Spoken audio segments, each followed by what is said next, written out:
So this is my first video on this channel. I decided to make this channel specifically today because it's the 4th of July, otherwise known as Independence Day, a day known throughout the world as a day when freedom reigns supreme. So anyway, that's why I made the channel today, and I'm going to be putting plenty of cool videos up, and hopefully you will subscribe so you can see all of the videos. So anyway, yeah, I'm just going to talk a bit about myself today and who I am and what I like and what I stand for, and also when and how I woke up to the truths of the world.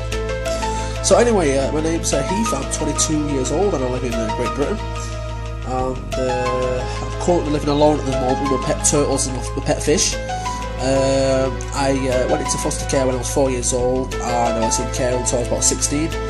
I then moved into some, I forgot the name, I can't really describe it. It's like an aftercare kind of thing for youth. So anyway, I went there, and I went there for 2 years until my 18th birthday on July 25th, 2007. Upon which I moved to this place I'm currently at the moment, and I've been in now for almost 5 years. So I'm hoping to get out of here soon though. It's coming up to the 5th year that I've been here, and it's too expensive, and I've got neighbours who cause a lot of problems upstairs. They've got a kid who's got special needs who runs around all day, so I can't kind of put up with this anymore. So hopefully I'm going to be going somewhere else soon, if I can find somewhere. Okay, anyway, yeah, so I like to watch movies. I like astronomy. I like my fish and my turtles. I like to look after them. I like to go out. I like to go and watch the planes at the local airport. And I love to see my friends and my family, and I love going on holiday to Norway, but I've not been there for a while now actually, but I used to go there twice a year, so I'm hoping sometime soon I can arrange a holiday to Norway. So there's just many other things that I like, but it'll just take too long to list it all. Anyway, so how I woke up. It was sometime last year in 2011, it was January. My dad was staying over and he was asleep, and I was watching a conspiracy documentary on the death of Princess Diana. So it was really interesting, but after it I kind of felt like I needed to do some further investigating into her death. So I went on the internet and I looked at all the conspiracies about Diana's death, and it started to look more and more like there was some foul play involved.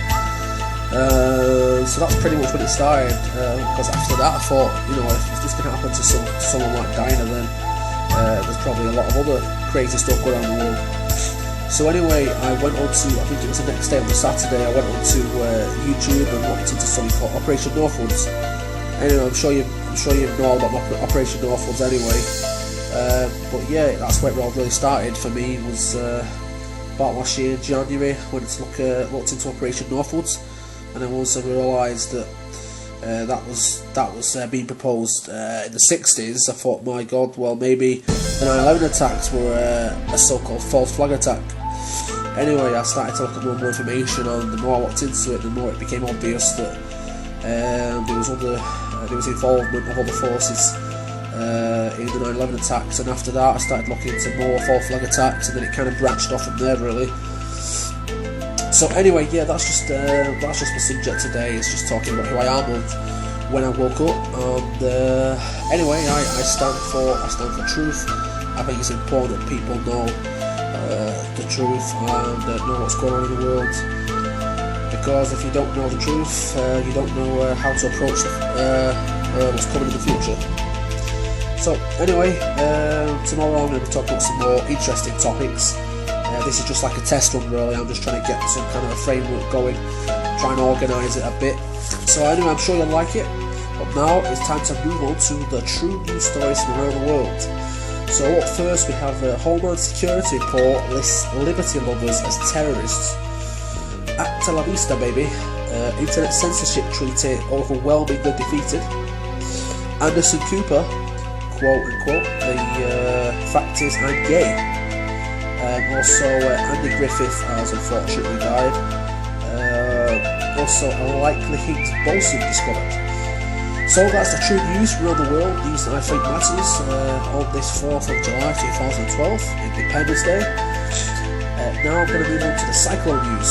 So anyway, every day I'm going to have a segment where I talk about cyclones around the world. You know, I love cyclones. I've been following cyclones for years now. I've been tracking them and everything like that. So eventually, I'd love to be able to go out in a hurricane and just feel the power of the hurricane. That'd be really awesome. But anyway, yeah. So I'm going to be having a cyclone news segment every day in my video. So today is cyclone news. TD4E has fallen in the Eastern Pacific. So it's currently west of Mexico and it's heading towards Hawaii. It's not gained tropical storm strength yet, but it's forecast to do so in the next few hours. It will then further intensify into a Category 1 hurricane with winds of at least 75 miles an hour. It should then decrease in strength before it reaches Hawaii. So that's really the only cyclone in the world at the moment, and I will keep you updated. If there's any major breaking news, I will post a separate video. Okay, another thing that I think is important at the moment is the situation over in Fukushima, Japan. So I'm going to be putting a Fukushima update up every day. The news from Fukushima at the moment is mixed. The spent fuel pool 4 is steady at the moment, which is good news for everybody in the Northern Hemisphere. But there are reports of mutated cucumbers in a place called Amori, which I imagine is in Japan. Also, the mainstream media is continuing the blackout on this major event. So let's hope, as I say, that the spent fuel pool 4 remains steady, because we do not want there to be some kind of a fire there, because that will spell the end of Japan as we know it, and quite possibly the end of life as we know it. So it's a very big deal. Okay, that pretty much sums up everything I want to talk about today. I hope you're okay wherever you are in the world. Thanks for watching and stay safe. See you next time.